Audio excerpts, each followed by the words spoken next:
If you're feeling like you're not getting the weight loss results you want, but you don't want to give up every waking minute going to the gym and working out, getting in 10,000 steps a day can be a great way to get there.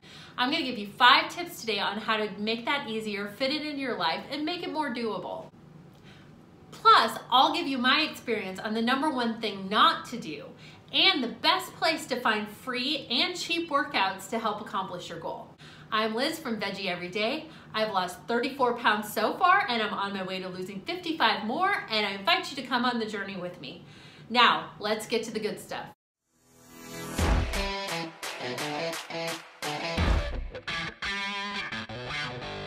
So last week I announced that I'd only lost 1 pound and 3 inches so far this year in the first 2 months of the year. So I committed to doing 10,000 steps every day in March, and I'm already down another pound. So these tips are gonna help you come along with me, get 10,000 steps every day, and reach your weight loss goals too. First, let's talk about how to track your steps. Almost every phone now has a step tracker on it, but it really is kind of inconvenient because you don't have your phone on you 24/7, so it's kind of a pain in the ass. However, if you have no other way to do it, go for it. Just use your phone. That's cool. And some people do have their phones on them all the time, but I work in an office and I don't. Like, a lot of times I'll let it sit there on my charger or whatever. As a matter of fact, me working in an office is the main reason why getting 10,000 steps is something I have to actively strive toward, and I don't naturally tend to get. I have friends who are teachers who tend to get a lot of steps at school. I have a brother who's an electrician, gets tons of steps just doing his daily work. But in what I do on a day-to-day basis, that doesn't tend to be the case. So, if you're not using your phone, my favorite is Fitbit, and mine actually broke last summer. And because I'm being more frugal and I'm working on paying off my debts and saving up, some reserves, I actually went with the cheaper version off of Amazon, which only runs around $20. The reason I like Fitbit better is because there's more options and it's easier to share challenges with your friends if you want to challenge each other. But the cheaper one works just as well. So I'll include links to both in the description, and it's your call. However you want to track your steps, just do it. Tip #1, food matters, okay? If you bump up your efforts to 10,000 steps a day, but you're eating like crap, it's not gonna matter. Or if you up your steps and you're getting more physical activity and you're like, oh, well, I can eat however much I want now because I'm getting all these steps. No, you're gonna out-eat your progress and you're not going to get the results you want, and it's gonna be really frustrating.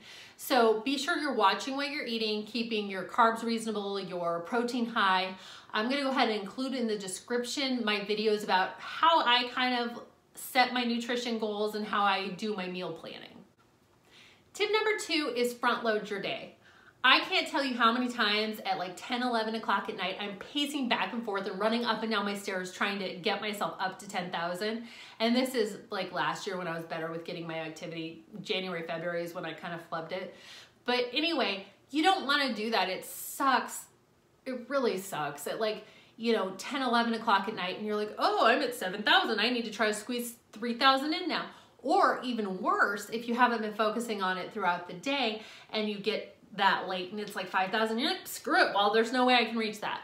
So you really want to try to focus on earlier in the day. So I am not a morning person whatsoever. I'm terrible, so I don't do that. But it's a great option in the morning. Get it out of the way. If you get a good workout in the morning, get like 4,000, 5,000 steps, then 5,000 throughout the rest of your day is cake. That'd be easy. What I do is typically I work out over lunch. I tend to leave lunch with like 6,000, 7,000 steps. I'll do the treadmill or I'll go to a class. We have a wellness center at our work, so that's what I tend to do. And then that way you're good for the rest of the day. Tip #3 is pace it out. So once you reach that level, like after your workout or after you've gotten a significant amount of steps in, what I do at that point is I break it down. So today I did a morning workout and then I hit my steps by 8 p.m. because I didn't want to have to be worrying about hitting my target all night. So what I did is once I got that workout in, I said, how many hours do I have left until 8 p.m.? And based on that, how many steps do I need to hit each hour to hit that goal by that time so that I don't have to worry after that time, and then anything else after that is just gravy. And then also on this, to be able to do this, you want to plan ahead. So if you have certain things coming up and you can't work out in the time that you normally would, you have to accommodate around that. So for example, tomorrow I have a client thing that's happening at work. They're taking us out to dinner, which means I have to come home over lunch to check on the animals. And so I know that after dinner, I'm gonna have to come home and work out. But in the meantime, I'm really gonna focus on trying to get more steps in throughout the day, taking the stairs, getting up and moving around more, whatever I have to do, so that when I get home at night, I'm not stuck doing 5,000 to 6,000 steps at night after dinner, because that's no fun. Tip number 4.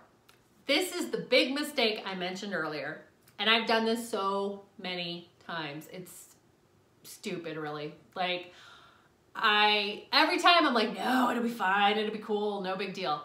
Okay, if you have a day where you're not leaving the house, for example, it's really, really cold. We had a blizzard last weekend, and I have a lot of things I want to accomplish on my YouTube channel, on my blog. If you have a day where you're not planning on leaving the house, it will take you all damn day to get those steps if you don't do a workout or if you don't do something concentrated. And I tell myself, like, oh, it's no big deal. I'll break down the 10,000 steps and I'll do like 500 an hour or whatever it breaks down to.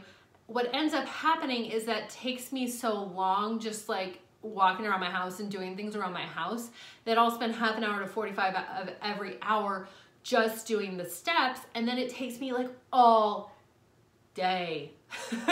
So what I did today is I did a workout in the morning, and then I took a walk with my dog this afternoon, which was kind of stupid because the sidewalks weren't shoveled too good, so I ended up carrying her for part of the way. But hey, by the time I got home, I was at 8,500 steps, and then it's less stress on me, and I'm done with my goal now. Like, we're over 10, so we're good. Okay, so tip number 5 is kind of building on top of that. Try to maximize your time. Try to do something that gets you a lot of steps in a short amount of time.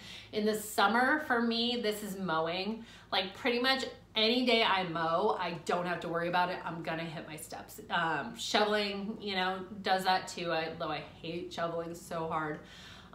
If you don't own a house, maybe you can't relate to this, but you can also do, this is the cheap and easy workouts I was talking about, right? So on YouTube, right here on YouTube, you can get almost anything. I tend to search for Zumba workouts, dance workouts, but you can do anything. You can do the HIIT workouts, cardio, step workouts, there's walking workouts, there's anything you could possibly want.